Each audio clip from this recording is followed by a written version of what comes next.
Hi, and welcome to Master's Choice Podcast, Episode 9. My co-host today is Scott Harris. Scott, welcome to the studio. Glad that you could make it in today. Thanks, Mark. It is good to be back again. Absolutely. Yeah, and we've done this a couple of times together, so I guess we're kind of old pros at this. Yeah. So remind our audience who knows and maybe has forgotten, or maybe some new guys, exactly what your role and title is here at Master's Choice. So, Master's Choice, I'm the national sales manager for us. So that means that I deal everything from the direct side of the business and with the distributors across the entire part of the country, and then actually some up into Canada, where we've got some distribution up there. So anything sales related, I get to be a part of. So when a lot of guys, they sometimes ask me, and people who just don't really know, oh, are you selling any seed corn today? You're not actually on the farm selling seed corn. Correct? No, not very often. More of my job is management and dealing with the distributor relationships because of the intricacy of that relationship. We don't necessarily spend a lot of time on the farm. You know, every once in a while, myself or you or one of the team members here will go on a farm with a dealer. But for the most part, it's not as that. Oh, I'm not like I'm on the farm taking the order. Okay. Most of the time at the end of the day. But really the management side where you are, and I think your term there, dealing with the relationship with the distributors really well. You go out, you talk to those guys about new sales things. Also, you work really close with our 500 Club guys. Yes. Those are kind of our top dealers throughout all distributors and everybody, right? Right. So 500 Club is a kind of a designation, for lack of a better word, of your top performing dealers. These are guys that are kind of elite within the business, that sell more than at least 500 bags of corn or more. Many of them are much higher than that, but that's kind of a starting minimum point. level. Yeah, kind of a minimum level to be in that. And there's just when you're working with those, hopefully you're working with a very advanced group of people in the industry and especially in the knowledge of our products. Okay, and so this time of year, what we kind of kick off sales season into the summer. We're winding down sales season. So is there any differences in your job right now? Some things that you're doing right now that maybe you usually don't do in the fall or the summer? I mean, where are you at in that process? Well, one of the biggest differences obviously right now is I'm not traveling. Okay. I'm home quite a bit right now, which is nice. I just got to remember where I live. Right. So, right. But being home right now is really nice. But it's just different. That now it's as much as we're kind of finishing up the year and wrapping up the year, we are looking at next year a lot right now. Right. And so, because now is the time when we're building the programs, for next year. Obviously, production has already been decided, so we're making sure that our production is matching what we're going to see from a sales standpoint. So I spend a lot of time in meetings right now, as you well know. So speaking of the sales thing, this season has, every year we say this season's different than last year or whatever. Yeah. But really and truly, we've had probably more late season sales this year than ever before, have we not? Yeah, it seems like that. In the going on 6 years that or almost starting 7, I guess, that I've been here, it's every year it seems like that's happening more and more, that the more sales are coming in late. I think there's a big trend going on in the industry, and not just us. Right. A lot of connections throughout the ag industry, and everybody is telling us the same thing, that there is more and more late season sales, that prepay is just not as aggressive as it used to be. So when you talk about prepay, explain a little bit about that and what you mean by it's not as aggressive as it used to be. Right. So almost every company, I won't say every because you never know, but almost every company has a prepay program of some type. Okay. Some companies it's a dollar amount per unit, or most companies it's a percentage that they can get a discount on their seed by ordering it early, and there's usually some kind of step down as far as, maybe it's probably going to be highest on corn. It's probably going to be highest in September. And then it's going to slowly, that premium or that discount is going to go down as we go throughout the year. So I remember when I first started, it was such a big emphasis, and you'll still see a lot of it in December, because there's tax reasons, right, for tax benefit for a lot of farmers. But even that has I think has gone down substantially from what it used to be, and I think there's a few different causes for that. I was going to ask you to speculate. I mean, right. You're right. So obviously you don't have a crystal ball, but maybe you've heard from some guys speculating why exactly we're not getting the prepay that maybe we used to in years past. Right. I think the biggest issue, Mark, is cash flow. Okay. I think cash flow is so much tighter across the board, whether we're talking for grain guys or whether we're talking about dairy guys, feedlot, whatever it is. The margins are so much tighter, and their cash flow just isn't there. And so, as much as maybe they'd love to take advantage of it, they don't have the ability right now to take advantage of it. Which is almost contradictory. Right. But you're right. It's prepay. It's not pre-order. Right. And it's not early order. It's early pay. Yeah, we don't. Yeah, you don't want to get those mixed up because some companies have both. Okay. Right. So some companies do have a early order discount and an early pay discount. So to fully maximize, obviously doing both. But there's also some secondary factors that have gone on here, I think, that has caused this slowdown in prepay.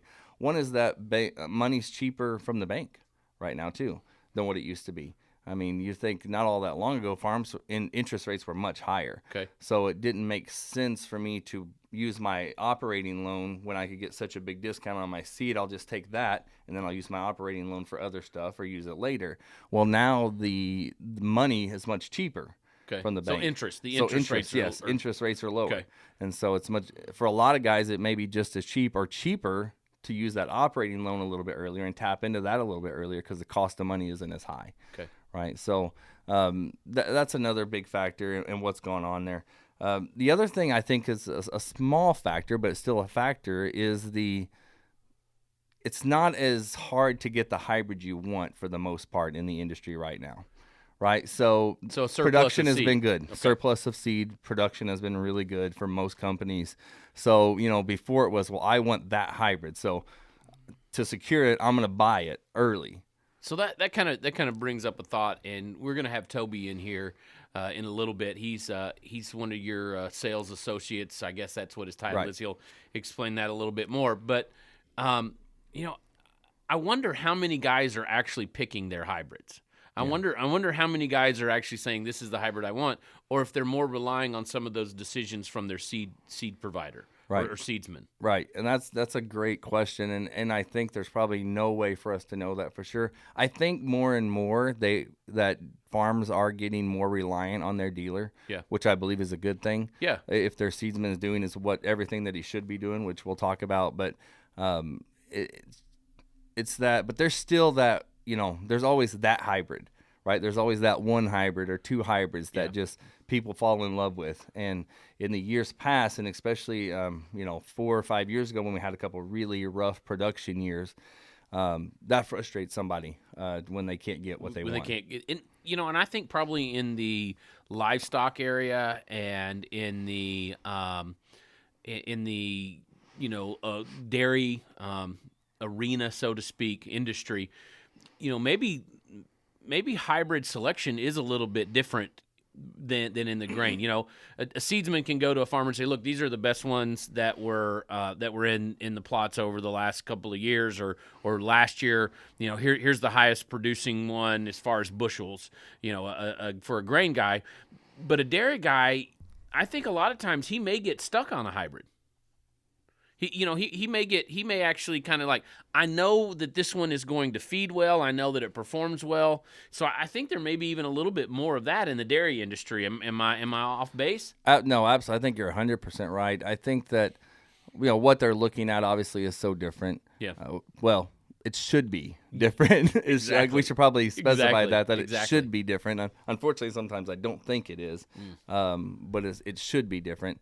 I think that one of the biggest factors that when it comes to looking at what hybrid am I going to plant and how this all relates is we get too focused on a hybrid. Yeah.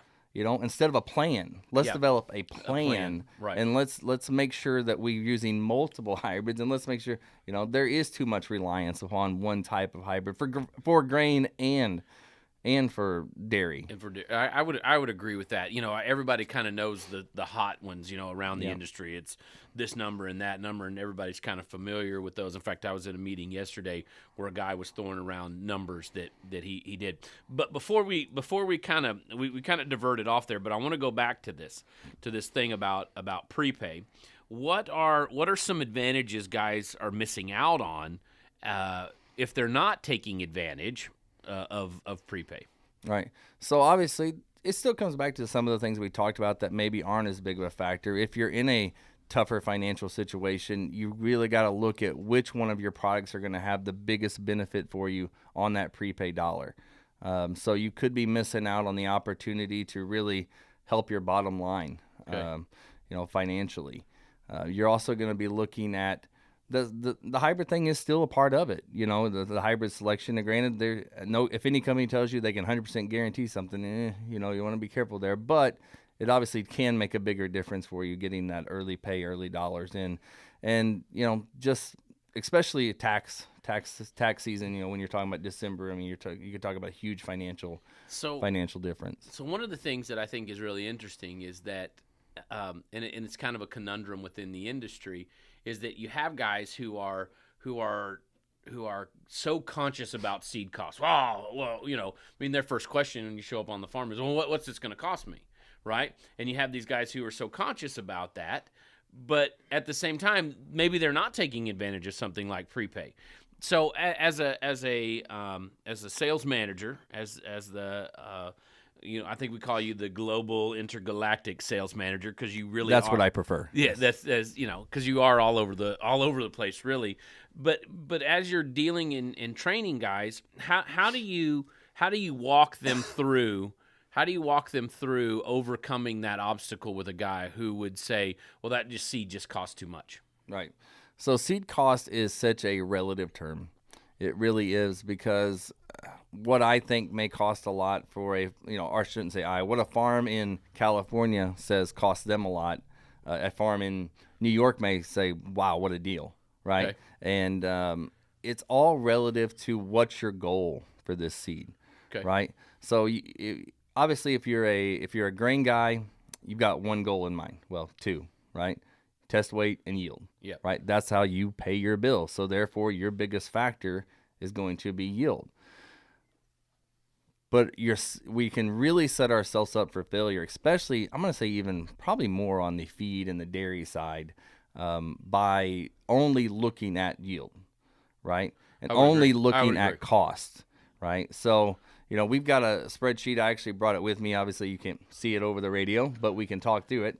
And looking at what factors do I really need to consider when I'm going to consider seed cost. Okay.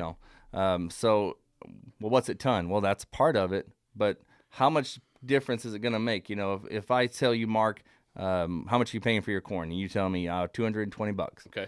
And I say, well, mine's $260.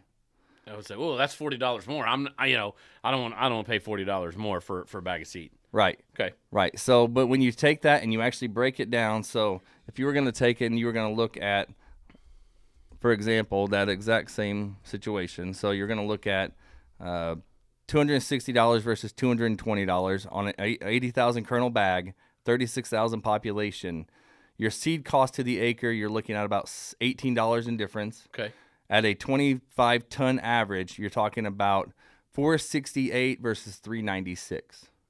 $468 a ton. Yep. Versus $396. So you're looking at 75 cents a ton more. Yep. Okay. So all things being equal, though, all right. So if I have corn silage A and corn silage B, and I want to, when does it make an advantage to buy something that does cost 70 cents a ton? Now, 70 cents a ton is not much, right? So let's just say that 70 cents a ton for feed is not necessarily a whole lot. But when does that make sense? When does it make sense to be able to pay that?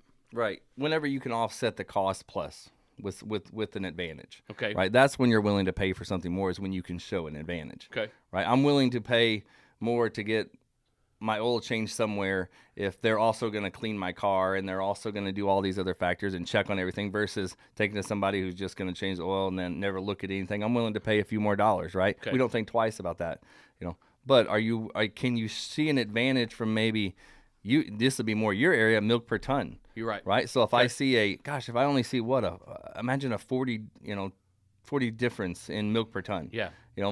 So a quality difference. When I can see a quality difference and a production difference off of that same off of that same yield, then it begins to make sense. And that's where we've kind of set ourselves apart in the industry, is being able to breed and select those hybrids that will make a difference. Right. And so therefore, if I'm getting more production out of that corn and it's higher quality, it makes more sense to pay a little bit more per ton. When we break it down per ton, it's not much per ton to be able to pay for that. Right. Absolutely. We tend to just want to look at that upfront sticker shock. Yeah. Right. And see the cost. And I mean, I get it. I do get it. But are you costing yourself a lot more on the back end by not making sure you're looking at it? Now, I'm not saying that necessarily everything has to come down to just a cost per ton. There's other factors there, right? And there's a lot of things that can impact milk production, but you need to break it down that far. If you're going to do a true cost analysis, you've got to break it down that far. You do. And I think there's a lot of guys who just don't, and actually, it's really interesting. If you can break that down, and if the quality on the cheaper seed is not there, you're actually losing money. I mean, you're actually paying more. Well, what's the famous saying? There's nothing more expensive than cheap seed. Right? Yeah, absolutely. And there are guys. We talked about production being good over the last couple of years for seed production.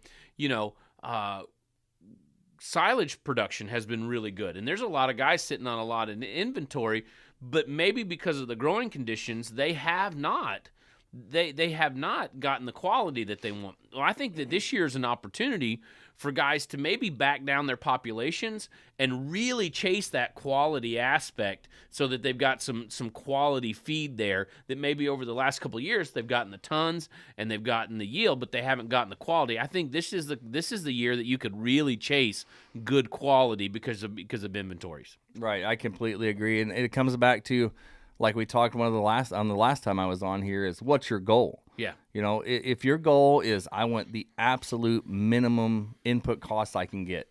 Yeah. Then I guess you don't have to worry about looking at the back end of things, right? Right. But is your goal unless quality? You're a veterinarian. Yeah. Okay, yeah. Okay. Yeah. I see what you did there. That was good. But we want to. Well, what's your goal? Obviously, for most dairymen, it's going to be milk. Yeah. I mean, obviously, Yeah, they don't get paid from their corn. Right. They get paid from the milk. Absolutely. Yeah. So because of that, the corn and not just corn, I think their grasses, everything gets kind of shorted. Well, I don't want to put too much money there because I got to have, all my cost is going into my cows so it's just almost like a secondary thing, Sure. Instead of realizing that upfront cost is important, but it's not the only thing to look at. Yeah. And, one of the other things about seed cost is that there's a lot of companies, and we happen to be one of them, who promote lower populations. Yep. Maybe and I'm not talking about extremely low populations, but if you're planting at 36, maybe let's back that down to 32 and see if we can gain some quality. We know beyond all the research shows that the lower the population, the better the quality of their silage. So maybe instead of planting 36, let's plant 32. Well, then automatically we're getting that bag of seed is going further as far as how many acres I'm being able to plant with that. Absolutely. And then that lowers my per acre cost with things like that, and gets me higher quality feed and gets me more milk production. Yep. Absolutely. Hey, Scott, I think what we'll do is we're going to invite Toby in, and we'll have Toby join us. And then, you two work really close with the direct guys. We'll have Toby come in, and we'll talk to him about what to really expect from your seed guy. So, Toby Shreve has joined us in the studio today. So, Toby, welcome. Glad that you are here. Tell us what your title is, and kind of give us a little job description of what you do. So my title is I am a sales associate. I work directly under Scott. I also help Scott with some of the management of the distributors. But one of the main things that I do here is I work with our direct sales guys. Okay. So I'm in the field with them, traveling around, helping train them to do the correct things that a seedman should be doing in the field. Keeping them accountable. Absolutely. And here recently, we've really tried to begin to grow that side of our sales force, correct? Correct. We've put a big emphasis on the direct side. So we really feel like that there are some sales there that we can capture with the direct sales force. And we can kind of put those guys exactly where we want them. Absolutely. So Absolutely. we've got distributors. They have dealers. They have good dealers, and we don't want to overlap necessarily there. But there are gaps in places, and so coming from that direct side, we can pull those, look at those, and then be able to place a guy. From a national sales point, we have a little more reach with direct guys than we do with our distributors. Our distributors do a great job. We couldn't be more happy with the way that they are in the field, but there are definitely some holes in those areas that having a direct sales force allows us to be able to fill those. And there are areas that we don't have basically a distributor representation. Absolutely. And I'm thinking more kind of out west and those kinds of things, right? Absolutely. So Toby, as you are dealing with more of this direct side and these guys in particular, what kinds of things should a farmer really expect from his seedsman? So let's talk about maybe the communication from the farmer to the seedsman, because I think that's probably the most overlooked aspect of dealing with a seedsman and a farmer. And a lot of times, as a guy that worked in the field for 7 years, I was a salesman in the field. And one of the things that was always so confusing to me was that you walk from one farm to the other, and one guy's mad that you're calling on him, and then you walk onto the other and you're not spending enough time with the next one. Yep. So I think the most important aspect for that direct relationship is that the farmer gives enough communication to his salesman of what his expectations are to let him know what it is exactly that he's wanting out of him. Whether it is that he's wanting him to call on him on a regular basis or leave him alone and only talk to him when it's time for seed to be delivered. So what you're saying is the farmer's kind of like a wife? Yes, that's exactly what I'm saying. But don't let my wife hear this. Okay, yeah, we'll make sure that Actually, she doesn't. No, I didn't just text her and tell her to tune in or anything. No, I think that Toby's exactly right. It is hard for a seedsman to do a good job for you if you won't let him. I think that we really have a tendency. One of the biggest complaints that I hear from farms is that I only see my seed guy when it's time to buy. Right. And that may not actually be the seedsman's fault, because maybe he doesn't feel comfortable or they don't feel comfortable to be able to walk onto the farm in March or July or June.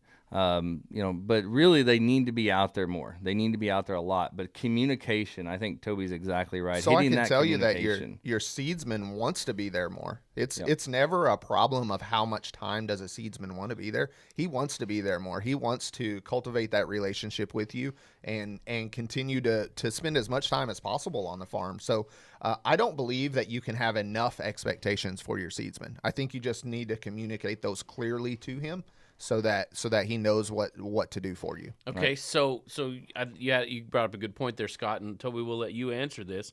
What should a farmer be expecting from his seedman today, right now, at this time of year? What should they be expecting from him? So I would think planter rides would be an important thing for a seedsman to be out doing at this time of the year. He should be out looking to see what some of those planter settings are, to make sure, every seed company has a little bit different recommendations for their seeds, and if you're putting a bag of one brand in and then you're switching over to the next one, I think it would be really important for your seedsman to be there, making sure that you're putting their seed at the recommendations. Okay, checking soil depth or planting depth, checking planting speed, soil depth, moisture.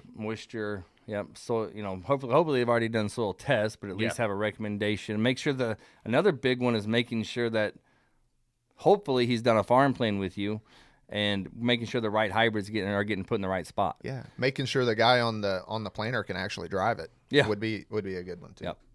Yeah, that really makes sense, and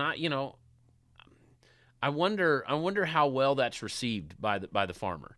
As a seed guy, I could almost see a guy going, "Well, I don't want to get in his business," but I would almost think that would be really welcomed by a farmer. Yeah, you would think so. I mean, I guess from a seedsman standpoint and from a farm standpoint, you can't get mad at somebody that's trying to help you, right? But if you're not comfortable with the level of service, talk to them. Tell them you want more, or that I don't need all this. Yeah. Again, it goes all back to communication. I really yeah. think communication is the biggest aspect that we miss from a seedsman to a farm standpoint. Yeah, that seedsman should be a resource to the farm. Absolutely. He should be not just a sales guy showing up there to sell you something, but a guy who's almost like a consultant. Yes. I mean, you're paying him for a seed. He ought to be consulting you on issues that deal with that seed, correct? Right. Yes, absolutely. It's funny that you'll walk onto a farm and begin to talk to them, and they'll say, "Well, what do you want to put on me? What do you want to put on here?" And you've not even asked a question. You don't walk into the doctor's office and not tell them what's wrong or why you're there. And then you tell them why you're there. Then the doctor asks questions and figure out what's going on. Yeah. It's really the same thing. It's all about diagnosis. It's just knowing what's going on. That way, I know how to service you. Yeah, and that makes sense. So a seed guy ought to go in and ask questions, not just hand you a sales sheet or pricing and say, here's what I want to sell you. Hey, let's look at your farm. Let's look at things that are going on. Let's look at your goals. What kind of quality do you want? What kind of inventory do you have? What are we looking at? And then what are some other things what are some other questions that seed man should really be asking? So the old sales model was exactly that. The old sales model was you walked onto a farm and you sold a popular number. You sold a popular hybrid. That's just not the case anymore. With the technologies that are in the ag industry now, it's really all about the seed plan. Yeah, it's about cropping plan, making sure that what's going on. Even if it's not my product, I should still have a knowledge of it. Absolutely. Right? Even if I should know what grasses Mark's going to use on his farm, or is he using somebody else's corn also, and how? Okay, maybe I need to tell him to plant mine late or plant mine early or harvest mine first. Here's why I think it's not about putting down the other products. It's about making sure you're complementing those products and make sure you're helping the farm with an entire plan. Looking at everything as a whole. How much interaction should the seed guy? So let's just think about a dairy specifically here. How much interaction should the seed guy have with the guy who's planting the corn, with the guy who's buying the corn? Because that may not be the same guy. Sometimes it is. But even let's just talk about the nutritionist. How much interaction should a seed guy have with a nutritionist? The sad thing is there isn't enough of it. I can guarantee you that.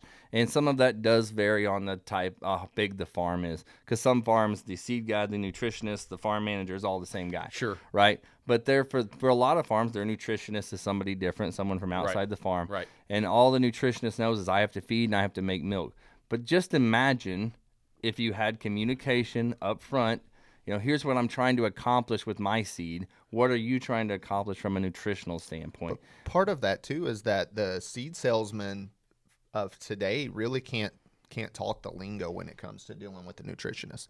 They really can't talk the lingo with a lot of that stuff, and so there really is a training. Us nutritionists are kind of you're a different class. An elite breed. Yeah, you're a different class. I've got some other words that I could think of to describe that, but we're not going to do that right now. So go ahead, Toby. But I think you're right. I think so they really can't. They just really can't talk the lingo, and so there's a training aspect there that we really have to work through to make sure that our seedsmen are up to par to be able to have those conversations. Yeah. I understand that. I think there's a lot of times, a nutritionist talks really a different language. I mean, just talks a completely different lingo, different language, and sometimes you get lost in that. And but I also think that there's some responsibility on the nutritionist side to really say these are my goals, and let me help you understand what I need, and really kind of deal with that seed guy, that seedsman who wants to be on the farm, who wants to learn, who wants to improve things. So I think that there's probably responsibility enough for all of those guys to kind of go around. And you guys are right.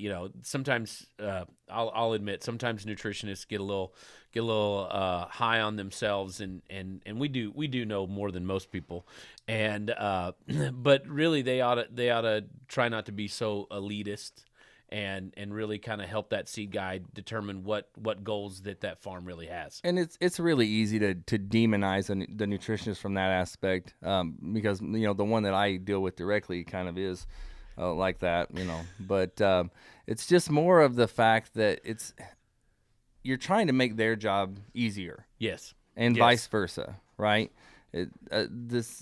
the best nutritionists that we get to work with seems like the guys that really want to know everything about the farm, Right. top to bottom. Yep. And because they know it's their job on the line, right? If that farm goes out and puts the worst seed in possible, doesn't manage it right, doesn't chop it right, doesn't get everything it needs, whose fault is it? It's going to be the nutritionist, when it doesn't make milk. Yeah, it's the nutritionist's fault even though the nutritionist is like, the two guys that are going to get kicked off the farm the fastest are the seedsman and the nutritionist. Yeah. So let's make sure we're working together, so that way at least if we get kicked off, we get kicked off at the same time. Together.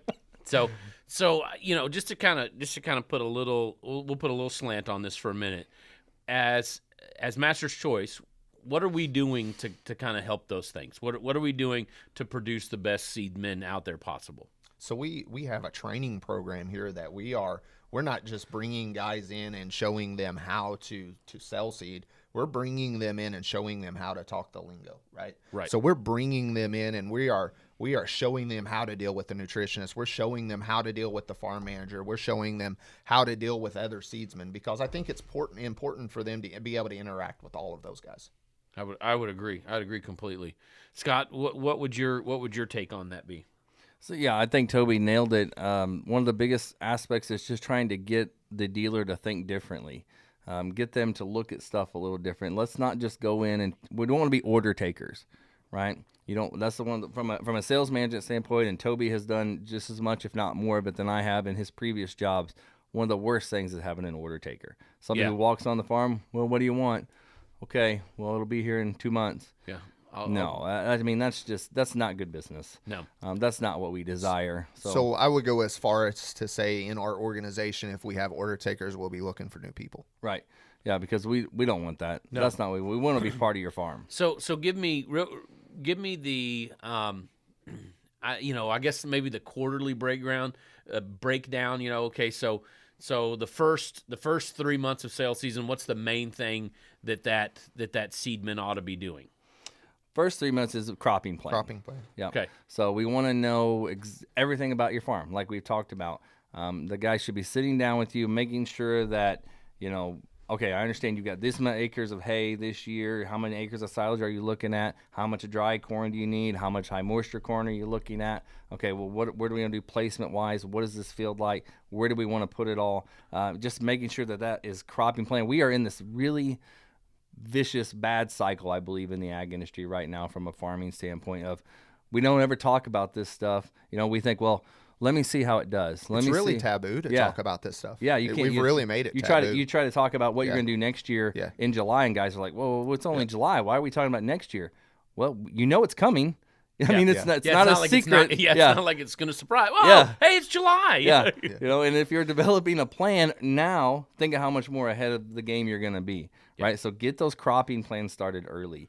But we act like September starts off the selling season, but really we should be thinking about what we're going to be doing in July or in June. So we talked about this was the latest that we've seen some sales, but really sales numbers 25% of the sales actually happened before September. Yeah. So a quarter of the sales nationwide actually were done before September. Okay. So you have, let's just say we have June, July, August, September. Now, what are we doing October, November, December? What should they be expecting from their seed guy? Right. So October, November, December is when we want to begin to look. Obviously, we're going to finalize plans. Okay. Right. We should have an initial plan, and then if there's going to be tweaks or ever to it, based on some of the things that you saw, that's understandable. That's when you're usually finalizing payment. Okay. I mean, for a lot of different reasons, but a lot of your final stuff happens there. We need to make sure we're out. Your seedsman should be out looking at his corn. Okay. Right. Well, October, November, December, he ought to be out there pulling samples. Harvest rides. Yep. Yeah, harvest rides, and then pulling samples, and let's see where this is going to go. Pulling samples is such a big part of what you're doing. Should be a big part of what your seedman doing and working together, and because these, especially these guys are busy. The dairymen are very busy. They don't necessarily have time to do that. Most of the time, how many times are they going out and pulling a sample just because? Oh gosh, we got to get it in so we can make sure it's okay to feed it. Right. Instead of knowing ahead of time, okay, when we get into this, here's what we're seeing out of it. So let's be prepared. Maybe we need to make changes to the diet or or whatever it might be. Well, and that's where we get in really good communication with the nutritionist. Look, this is where we were wanting this corn to be. This is where it looks like it's going to be. This is where we're look like we're going with these things. Okay, so we got October, November, December. Okay, January, February, March. I'm going to go back 1 second. Oh. One thing that I do want to hit on for that time period of that October harvest time is moisture testing. Okay, yeah. We want to make sure that we're getting someone out there doing that. And your seedsman hopefully is doing that as part of his plan with you. But that's how big of a difference can moisture make in a sample? Oh, a huge difference. A huge difference. We know that the drier corn silage is, a lot of times the fiber quality begins to go down, and the grain quality. Now we may have more starch there, the drier that is, but is that starch as digestible as it should be? Right. And so we got to hit those optimum moistures. 62 to 65% moisture is where we really kind of want that corn silage harvested for that optimum, nutritional values. Right. So Good point. So then getting into the next quarter, basically one of the biggest things that comes to mind for me, Toby, is soil sampling. Yeah, field scouting. Yep. That's for sure. Yeah. So looking at the soil sample, personally, I really like a soil sample right after the crop comes off. Okay. Because at that point, the soil's probably in its worst shape, right? It's pulled everything out, and then we're going to kind of see, where we got to go for next year, from a nutrition standpoint or from a fertility standpoint. More importantly, it's generally a good time of year from a moisture standpoint to get a good sample. So hopefully your seedsman a part of that process. Even if you have, here's the thing that I think is getting missed too, is that there are farms that are big enough that they have an agronomist. That's what he does. You as the seedsman and you as the farm, encourage your seedsman to be a part of that. Doesn't mean he has to do it, but why not be a part of it so and giving your product the best chance to succeed on the farm? Yeah. No, that makes sense. That makes complete sense. So okay, so then we get past the fall, we get past Christmas, January, February, March. What should your seedsman be? What should you be expecting from your seedsman? So again, depending on when you took off, you still may have to do some sampling. You're going to be looking at that. But now it's time to start thinking about that farm plan, right? Where it's going to go, what it's going to look like. Make sure you're still going to be doing sampling. Determining acreage. Yep, you're going to be determining your layouts, determining your acreage, capital investments a lot of times during that time, as far as what you're going to do for next year with irrigation or whatever it might be to the farm. But should we be looking in March for delivery of seed? Yeah. So March, we want to try to get that. Obviously, as long as you've got conditions to be able to keep it safe, keep it secure, the earlier you can get your seed, the better. And that's not just coming from the guy who wants to get it out of his warehouse, right? That's literally securing your seed and making sure you've got it in the right time, because we all know what's going to happen as soon as it gets sunny, right? So I think this is another one of those signs that we have to stop and really talk about communication again, because this is really an important part of the role, is the seed delivery. And so much of the time, this is the portion of the communication that's probably the lacking, I guess would be the better word, because we get so many guys that call us 4 days before we want the seed, and they expect it to be there on Friday. Right. And it's just not possible for us with the volumes that we deal with to be able to do that. Right. Yeah, that makes sense. Yeah, that's exactly right. But if we're looking at communicating, checking those warehouses, looking at communicating, delivering that seed in March, it's there when those guys get antsy. Absolutely. Yep. Communication. All right, and then we get into March, we get into April, May, and June. Planter rides. Planter rides and checking planters. Right back to the same beginning of the circle. Absolutely. Guys, I appreciate you joining us today and talking through this. I hope that some guys out there listening are going to be expecting more out of their seedsmen, and in being able to use that seedman as a resource and kind of more in that consulting role. You guys out and about, we appreciate you listening in today and appreciate you joining us. Hey, remember that we are on YouTube, Instagram, and as always, you can check us out at seedcorn.com. We appreciate you listening.